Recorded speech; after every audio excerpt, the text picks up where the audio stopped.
The nightmare season for Sandy Alcantara continued against the Dodgers, and I wonder, is it time to hit the panic button?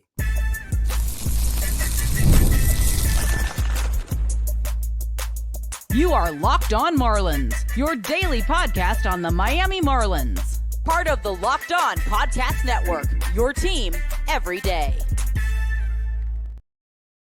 Welcome into Locked On Marlins. I'm your host, Jeremiah Geiger. I've been podcasting about the Marlins for almost 3 years now. Go over to X, hit me up at Jeremiah Geiger 2. And thank you for making Locked On Marlins your first listen of the day. It's part of the Locked On Podcast Network, which is your team every day. Make sure you subscribe to the YouTube channel so you don't miss any future episodes. Leave a comment down below as well. And this episode is brought to you by Monarch Money. Take control of your finances with Monarch Money. Use code LOCKEDONMLB at monarchmoney.com for 50% off your first year. And on today's show, I'm going to talk about Sandy Alcantara. It is a painful topic to discuss right now, but the decline that we have seen from Sandy Alcantara, something needs to change. I'm going to talk about how the Marlins can fix this, how Sandy can fix this. Also talk about the fact that the Marlins are back in the cellar of the NL East, and it feels like this season could slip away if they don't right the ship fast. And also, good news though, I'm heading to Lone Depot Park for my first time ever this weekend. I'll be there for the entire series against the Athletics, get to see the new City Connects in person. I had a first look at them. Just going to put that out there. So, going to be down there. If you want to stop by and say hi, I'll be at the ballpark Friday, Saturday, and Sunday. Sandy Alcantara was awful against the Dodgers. There's no other way to put it. 2 2/3 innings, couldn't get out of the third, 7 earned runs, 4 walks. It was 5 walks. 5 walks. Only 2 strikeouts. The Dodgers were hitting everything. And then if they weren't hitting, Sandy wasn't competitive with his pitches. They drew their walks. They got on base. And they chased him out of the game. 79 pitches for Sandy Alcantara. 43 strikes. And his ERA now is 8.31. Through 6 starts. It's very uncharacteristic. When do we hit the panic button with Sandy Alcantara? Do we hit the panic button with Sandy Alcantara? Because this is not vintage Sandy. This is not who I expected to see. And honestly, I'm in a little bit of denial right now. When Sandy Alcantara returned from Tommy John surgery in spring training, and got his spring training starts, got an inning, got a couple innings, worked his way up, the stuff looked awesome. And it felt like Sandy Alcantara was going to hit the ground running this season and be the Marlins ace like he has been for years past. And that just hasn't been the case. It's been the complete opposite.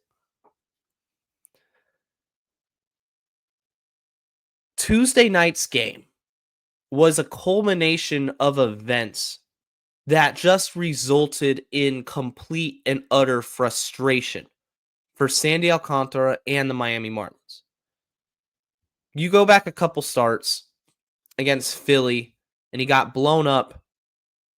A very similar start to this one against the Dodgers. It felt like that wouldn't happen again.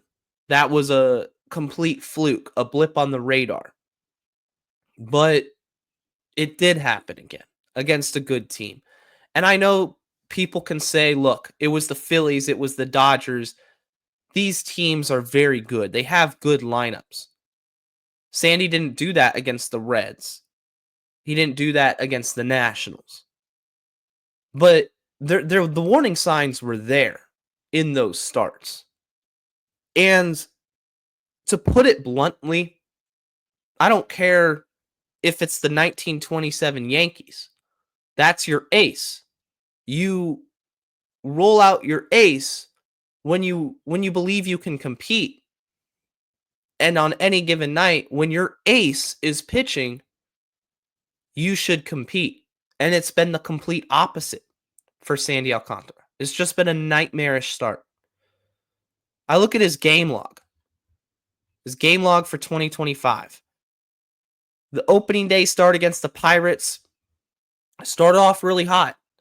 But remember, he couldn't get through the fifth inning because of command. It goes back to command. He walked 4 Pirates in that one. He's had 3 games in which he's walked at least 4 batters. And last night's, he walked 5 in 2 2/3. That's not the Sandy Alcantara that I remember seeing pre-Tommy John surgery. It's clear that he's affected by it. You see his reaction in the dugout, and it's heartbreaking. Because as Marlin fans, we talked about for so long, don't trade Sandy Alcantara, build around him. But he's not right now the same pitcher that we were watching, the Cy Young winner, that glorious 2022 season. It's still in there. I know it's still in there. And I'm not going to say that version of Sandy Alcantara can't be found again, but something's to change. The Marlins cannot keep running Sandy Alcantara, especially when his next start is against these same Dodgers. I just don't think that's going to be good for anybody. His confidence and his results. I don't know how Tommy John surgery has affected Sandy Alcantara from a pitching perspective. But the eye test tells me that he's not the same pitcher. And our expectations for Sandy Alcantara naturally have to be limited. We talk about this huge trade return package. What will Sandy bring us at the deadline? Right now, as I record this on April 30th, the answer is nothing. Because the Marlins aren't going to trade Sandy at this rate. Sandy will finish the season in 2025 as a Marlin because there's no point in trading him for pennies on the dollar. Not when he's pitching like this. And each start, I expect him to rebound, to get back to the version of himself that we saw in that Cy Young season. And it just doesn't happen. His best start this season, I would say, was against the Cincinnati Reds. So his last start before this Dodgers start. 6 innings, gave up 3 runs, struck out 4. It was nothing spectacular. And he was giving up a bunch of hard hits, a bunch of hard contact. The control is just non-existent. 17 walks in 26 innings. That's not good. That's not the pitcher that I expected to see. And it worries me. How can the Marlins fix this? Do they have to put him on the Phantom IL and just give him a break? Do they skip his start next week and just reevaluate, let him decompress and take some time mentally? Is this a mental thing or is this a physical thing? Because no pitcher is immune to injury. No pitcher is immune to eventually succumbing to father time. And Sandy's still young. He's not an old guy. But he hasn't pitched in 2 years. 2023 was a long time ago. It's 2 years ago. It's a lot of time away from the major league diamond, from the mound, from being in a consistent routine. Coming up next, I'm going to talk about more about Sandy Alcantara. We have to discuss him, what the Marlins can do to fix this. Can it be fixed? or is it time to truly panic? That's coming up right after this.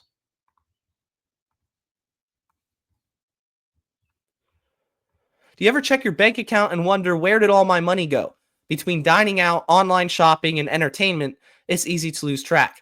That's where Monarch Money comes in, your personal CFO giving you full visibility and control over your finances. Monarch Money isn't just a budgeting app, it's a complete financial command center. You can track all your accounts, investments, and spending in one place, so you stop just managing your money and you start building wealth. Instead of juggling multiple apps, you can use Monarch to check your finances, track spending, and even plan long-term goals. It has that all-in-one convenience. And managing your money with your partner is smoother than ever.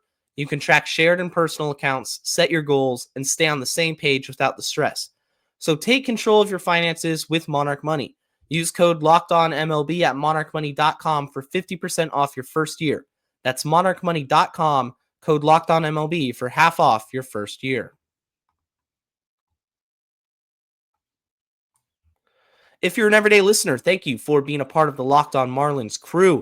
If this is your first episode, hit that subscribe button, leave a like, and don't forget, Monday through Friday to return, whether that's on Spotify, Apple, or watching on the YouTube channel. And we're talking about Sandy Alcantara, a really disappointing start against the Dodgers, a team that he struggled with in the past, but given the high expectations for himself, and the trajectory that the season has gone so far for him, it's worrisome.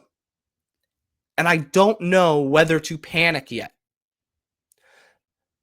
I don't know the psychological name for this. I'm sure there's something out there that describes this feeling. But when you watch something for so long, or you're a fan of something for so long, and it's been great. Everything about it has been great. And then it's not. All of a sudden, it's just not. And you keep hoping that it's going to return to how it was before. Kind of like that nostalgia feeling. This is Sandy Alcantara. This is our guy. This is our ace. I don't know what's going on, but yeah, he's going to bounce back. And it just doesn't happen. That's how I feel right now. That each start, I keep waiting for Sandy Alcantara to pitch like he is a Cy Young contender. And it's not happening. And it frustrates me. And it saddens me. I felt that there was something a little bit off about Sandy Alcantara just going back to his first couple starts, because it wasn't the same pitcher that was as dominant as before. Yeah, he survived against the Mets.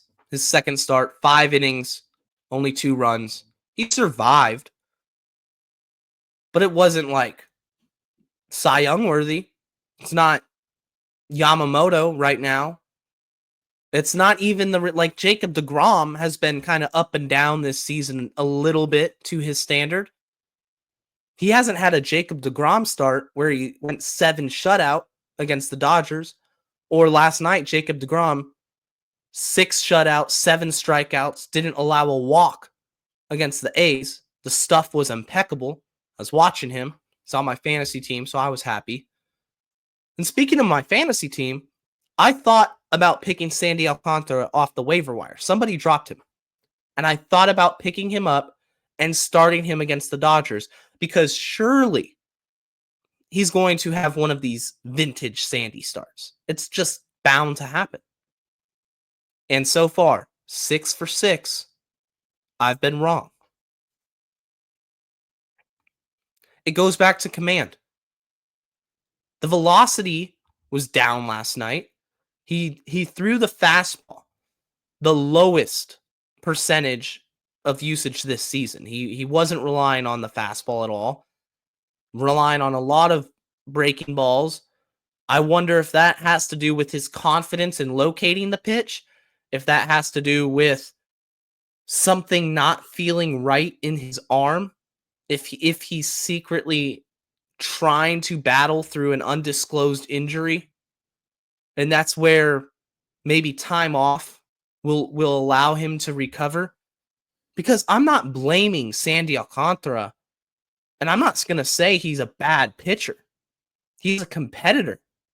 He's an ultra talented pitcher who has great stuff. But something clearly isn't right with him post Tommy John surgery. In this day and age, we look at pitchers and we hear, oh, pitcher X goes down with an elbow injury, a flexor strain. He's going to need Tommy John surgery. It's a brutal blow.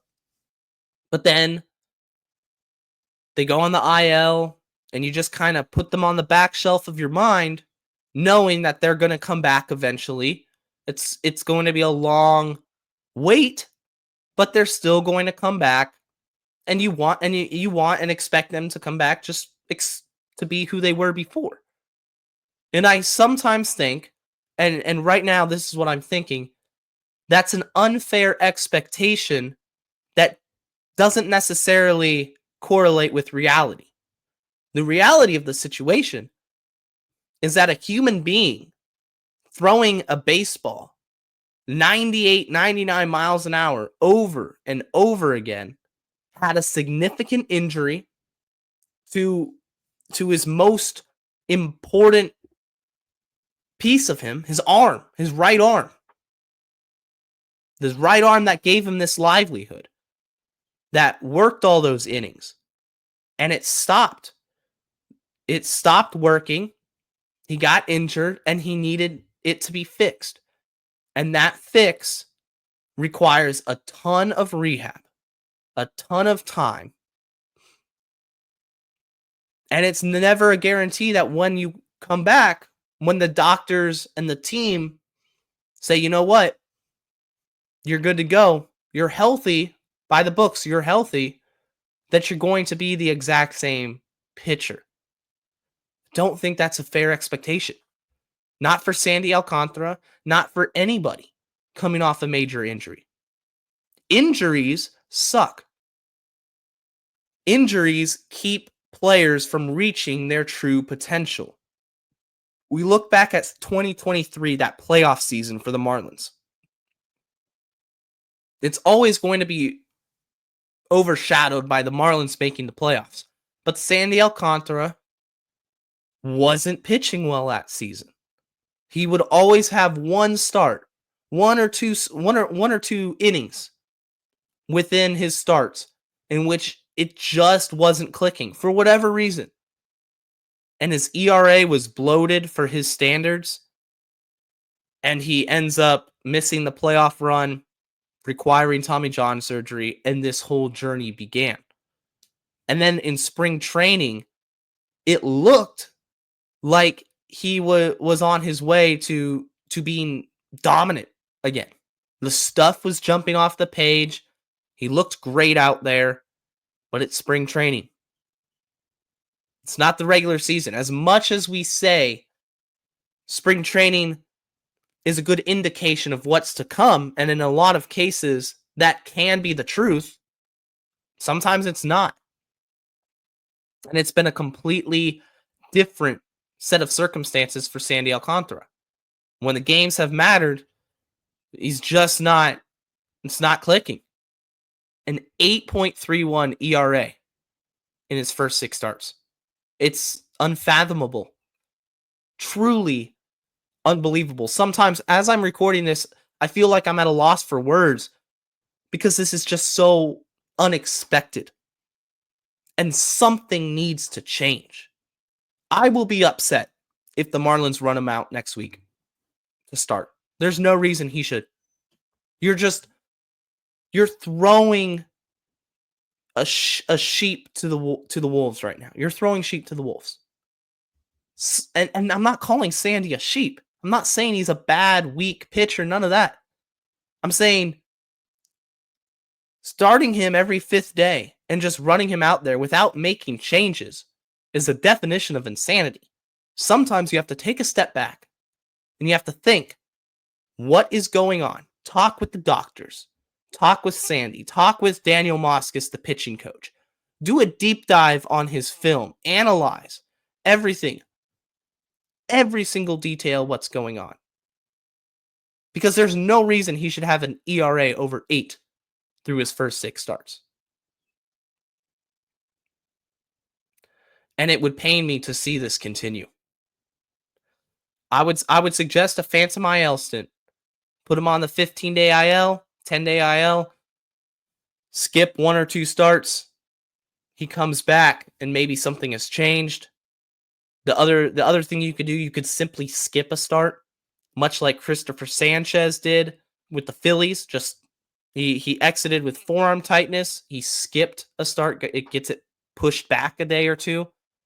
That could happen. Right now, though, it would be foolish to talk about trade rumors with Sandy Alcantara. That's the last thing on my mind, is what can the Marlins still get for Sandy? No. Is Sandy okay? That's what's on my mind. Can Sandy get back to the level of pitchers that would warrant a high trade offer and that would warrant the Marlins building around him if they don't trade him and have that argument continue to be effective? Because right now, when you're pitching like Connor Gillespie, the trade should be the least important thing right now. Now, for the Marlins organization, of course, it's a huge blow because this was your trade chip. This was your guy in your rebuild to get you back 1 or 2 blue chip prospects. But that's not going to happen at this rate. Coming up next, the Marlins are back in the cellar. They're in last place in the NL East. Is there hope for them to snap out of it? And talk about that. And also talk about the fact that I am going to Lone Depot Park this weekend. I will be there all 3 days. What I'm most excited to see against the Athletics. That's coming up right after this. Are you looking for a snack that's both delicious and nutritious? Crack into a good source of protein with Wonderful Pistachios. Wonderful Pistachios is one of the highest protein nuts. Each 1-ounce serving has 6 grams of protein, giving you over 10% of your daily value.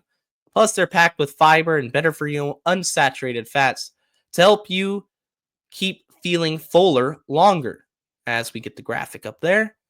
Personally, I love the no-shells variety, which I actually do. It's a perfect grab-and-go snack. Whether it's just snacking at my desk, I'm on a road trip, I'm watching a game, I just want a snack, a quick protein boost, they're a go-to. And if you love cracking open every shell for that satisfying crunch, the in-shell options are a classic favorite. I like those too. Wonderful Pistachios is a complete protein. It provides all 9 essential amino acids, and these little green wonders pack a protein punch. So whether you're running between meetings or you're dropping off the kids, Wonderful Pistachios is the snack that works as hard as you do.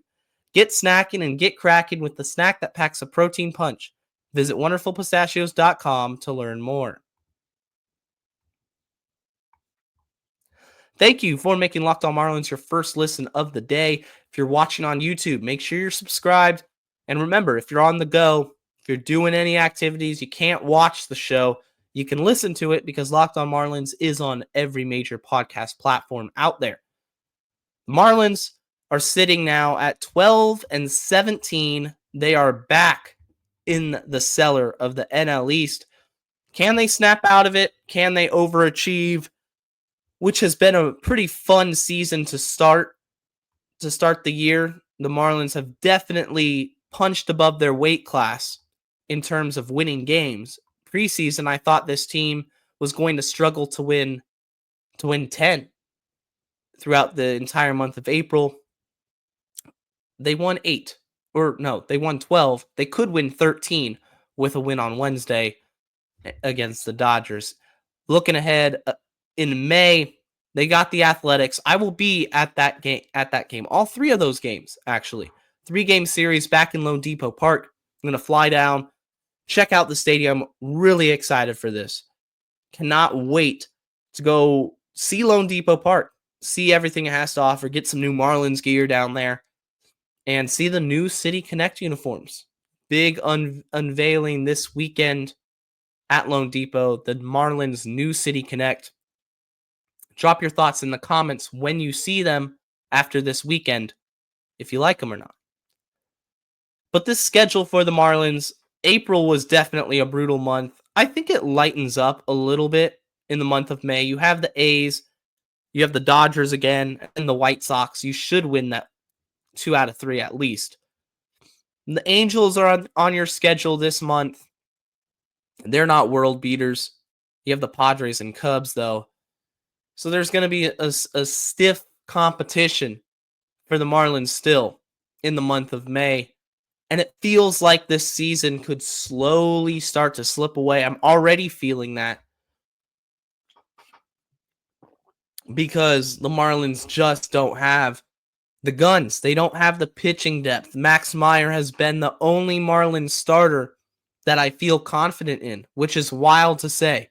But I spent the first 2 segments talking about Sandy Alcantara and his worrisome start to the season.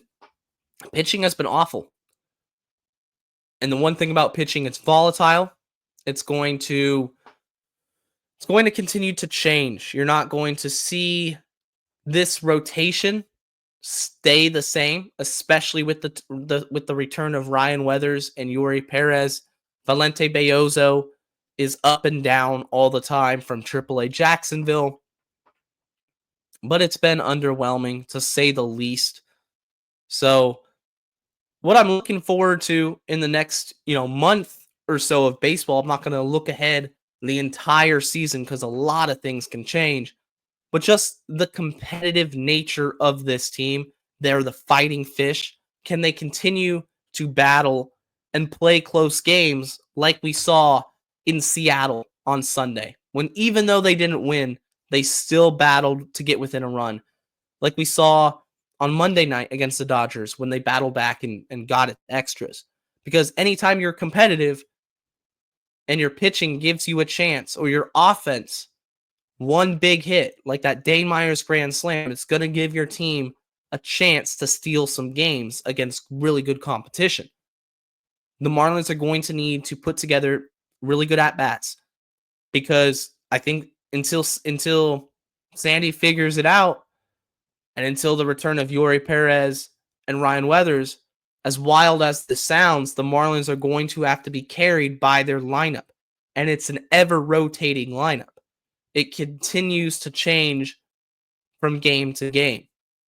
A lot of players are getting different roles, a lot of playing time. You have Graham Pauley splitting time. He'll get some at-bats. You have Augustine Ramirez, Liam Hicks, Eric Wagaman, Matt Mervis, and then the outfield. You have a lot of different options, even with the injury of Griffin Conine. I want to see Dane Myers continue to play more. I think he should be an everyday player for this team. I don't think they have anything to lose, and I don't see why he's not getting consistent playing time. I think him and Kyle Stowers have been really impressive to start the season. Kyle Stowers, can he continue this? I don't think it's just a blip on the radar. It's just a flash in the pan. Really enjoy watching the individual players that the Marlins are going to build for their future. Because I hate losing. Everybody hates losing. But I love seeing the development of players as well. Even in the losses, there's still things you can take away from. Augustine Ramirez, for example. They lost 2 out of 3 to Seattle, but he still had an incredible series with a bunch of extra base hits and is proving to be one of the best rookies in the National League already. Certainly one of the most valuable ones. Can't wait to see this team in person. I really can't. Hopefully Augustine Ramirez hits a bomb. We get some offense. We get the juices flowing.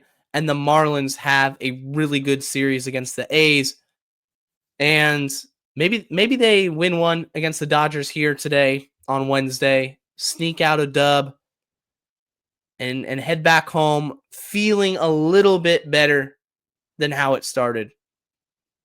Battling the Dodgers to the wire on Monday and then taking a game on Wednesday. But regardless, this next month is going to be fun.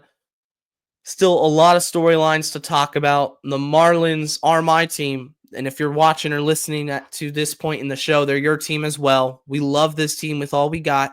We hate seeing Sandy Alcantara struggle. Something needs to change, guys. Can't keep running him out there and doing the exact same thing. The Marlins might be back in the cellar. It is what it is. Sometimes I'm used to it at this point.